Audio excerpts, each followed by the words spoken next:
My fiancée mocked my job in front of her friends, laughing at my pathetic cubicle life, but when I was promoted and moved across the country, she showed up at my office to apologize. What she didn't expect was to discover I had already built a future without her and that the life she mocked had led me to something greater than she ever imagined. I never considered my job to be anything extraordinary. It wasn't the most prestigious or exciting profession, but it provided stability, a decent salary, and a sense of security. I worked in an office for a large company, analyzing data and developing strategies to optimize processes. Sure, I had a cubicle. It wasn't the biggest, but it was comfortable enough. I knew my work was important, even if it seemed dull from the outside. My fiancée, Emily, saw things differently. She was always more ambitious, dreaming of luxury, big opportunities, travels, and high-end restaurants. She surrounded herself with friends in creative industries, marketers, designers, startup founders. To them, the idea of a stable office job was laughable. At first, I thought her little jabs were just playful teasing. She would say things like, "So, how was your thrilling day in the kingdom of Excel and boring reports?" And then flash a smile as if it was nothing. I'd chuckle and brush it off. But over time, her words carried more bite, her laughter lasted a little too long. That night, Emily invited some of her friends over. I didn't mind, I liked having the house filled with conversation and laughter. I figured I'd join them later, but for now, I was in the kitchen, preparing snacks. From there, I could hear every word. One of her friends, Sophie, asked playfully, "So, what does your fiancé do?" I paused, curious to hear her answer. And then she said something I would never forget. "Oh, he just sits in his pathetic little cubicle all day." A brief silence followed. Then laughter, loud, genuine laughter. I froze. She had said it so casually, like it was an undeniable fact. Like it was something to be pitted. "Oh my God, seriously?" Another girl chimed in. I'd die of boredom. Imagine sitting in the same little box all day, staring at the same four walls. "No creativity at all," another one scoffed. And then Emily, her voice laced with amusement. "Well, not everyone can be successful, right?" More laughter. I stood in the kitchen, gripping the knife I'd been using to slice cheese. Was she ashamed of me? She spoke about me as if I were second-rate. As if my job was insignificant, unworthy of respect. And this was the woman I was going to marry. Something inside me turned ice-cold. But I didn't walk in there to confront her. I didn't make a scene.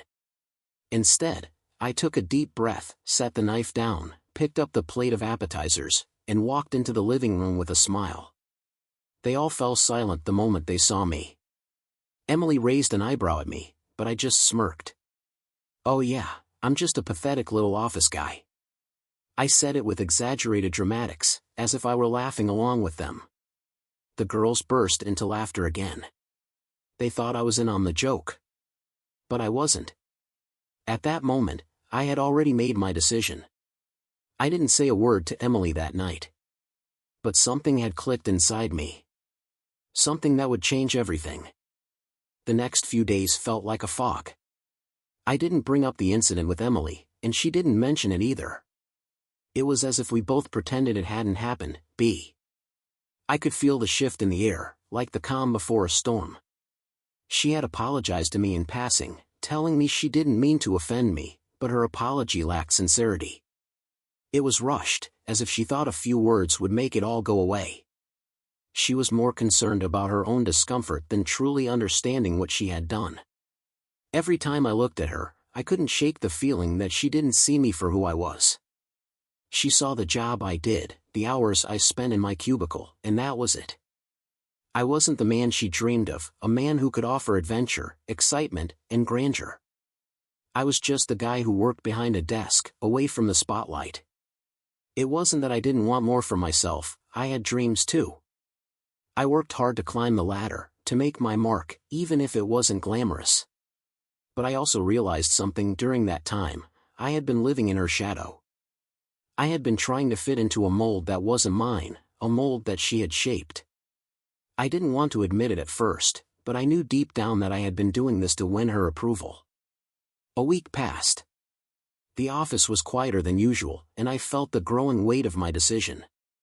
I was due for an important meeting with my boss, one that could change everything.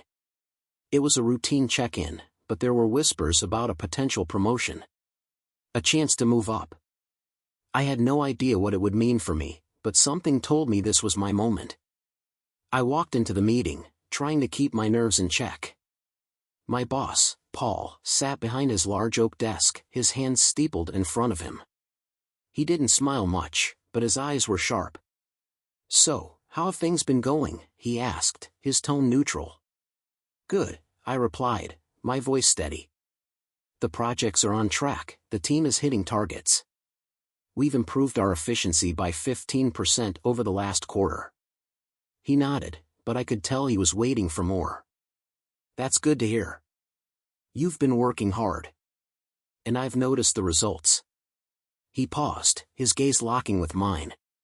"In fact, we've been discussing something. There's a position opening up in the main office, across the country. I want you to take it." My heart skipped a beat. I hadn't expected this, not so soon. I had always heard rumors about promotions, but this felt different. "You want me to move?" I asked, surprised by the suddenness of it. "Yes," Paul replied. "It's a big step, but you've earned it. We're expanding, and we need someone who understands the company inside and out. I think you're the right person for it." I swallowed hard, the weight of the decision pressing on my chest. This was the chance I had been waiting for, the opportunity to prove myself in a way that mattered, not just to Emily, but to me. I didn't say anything for a long moment. I needed to think, to process it. But deep down, I already knew my answer. "I'll take it," I said, the words coming out more confidently than I felt. Paul smiled. "Good. You'll need to move quickly. We'll take care of the logistics, but it's happening sooner than you think." As I left his office, my mind raced. This was it. This was the moment that could change everything, not just for my career, but for my life.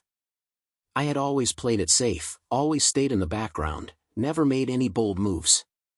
But now I was about to take the leap. I returned to my desk, my phone buzzing with messages, but I couldn't focus on any of them. I had just made a decision that would alter the course of my future. And then I remembered Emily. What would she think? But the more I thought about it, the less important her opinion seemed. This wasn't about her anymore. This was about me. I took a deep breath, staring out the window, watching the world move by. It was time to move forward, on my terms. The days that followed were a blur of decisions, preparations, and sleepless nights. I moved through my routine at work with a sense of purpose I hadn't felt before. I'd signed the papers, started looking for a place in the new city, and made plans for the big move. Everything was falling into place, but there was still one person I hadn't told about the change, Emily. I had been avoiding her, in a way. Not out of spite, but because I wasn't sure how to break the news. The moment she mocked me in front of her friends, something inside me shifted, and I realized I could no longer live under her judgment. I wasn't going to let her or anyone else define my worth. I wasn't just the guy in the cubicle. But the timing had to be right. I needed her to understand. Not just about the promotion, but about everything that had led me to this point. It was late one evening when I finally decided to tell her. We were sitting in the living room, watching TV, when I turned to her, my heart racing in my chest. "Emily, we need to talk." She looked at me, her expression casual. "What's up?" she asked, her voice light. She was still in her work clothes, a sharp contrast to my worn-out jeans and shirt. I hesitated for a moment, then took a deep breath. "I've been offered a promotion." She raised an eyebrow, her attention piqued. "Oh? That's great, babe. What's the new position?" I could see the hint of excitement in her eyes, but there was also a small trace of disbelief, like she didn't really expect it to be anything serious. "It's a big move." They want me to relocate to the main office, across the country. Her expression shifted from casual to confused, then to something that resembled concern. Wait, you're actually going to move? I nodded slowly. Yes. I've already accepted. I'm leaving next week. There was a long pause. Her eyes searched mine, and for a moment, I thought she was going to congratulate me.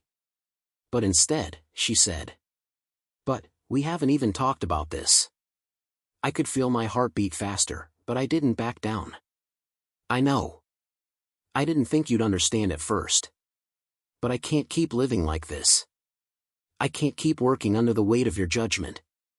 I've spent too long trying to fit into a mold that isn't mine. She looked at me, stunned, not knowing what to say. What do you mean?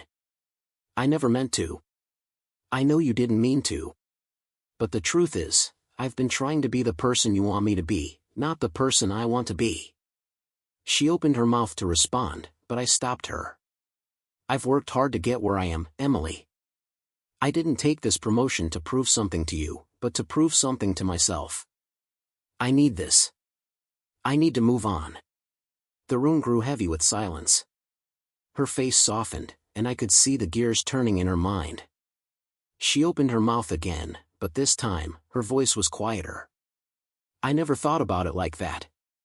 I just thought it was, well, boring. Your job, I mean. I nodded, trying to keep my emotions in check. I know. I heard what you said the other night. I heard what you and your friends were laughing about. She flinched, her eyes widening in shock. You heard that? Yeah. I heard every word. She stood up, walking over to me, her hands trembling slightly. I didn't mean to hurt you, I swear. It's just, sometimes I want more. I want excitement, adventure. I didn't understand what you were doing, and maybe that's my fault. I stood up too, closing the distance between us. It's not just about excitement, Emily. It's about respect. About valuing who I am and what I do. And I'm done feeling like I'm not enough. She looked at me for a long moment, her eyes filled with a mix of regret and realization. I'm sorry, I really am. But you're right. I've been selfish. I could see the sincerity in her eyes, but the truth was, it was too late. I've already made my decision. I'm leaving, Emily. She nodded slowly, her eyes watering, but she didn't say anything more. I walked toward the door, grabbing my bag. Goodbye, Emily, I said quietly. She didn't follow me. I left the apartment, the weight of the decision settling over me. This was the beginning of something new, a chance to finally step into the life I wanted, not the one anyone else had envisioned for me. As I stepped outside, the cool night air hit my face, and I felt a sense of freedom I hadn't felt in years. I didn't know what the future held, but for the first time in a long time, I was okay with that.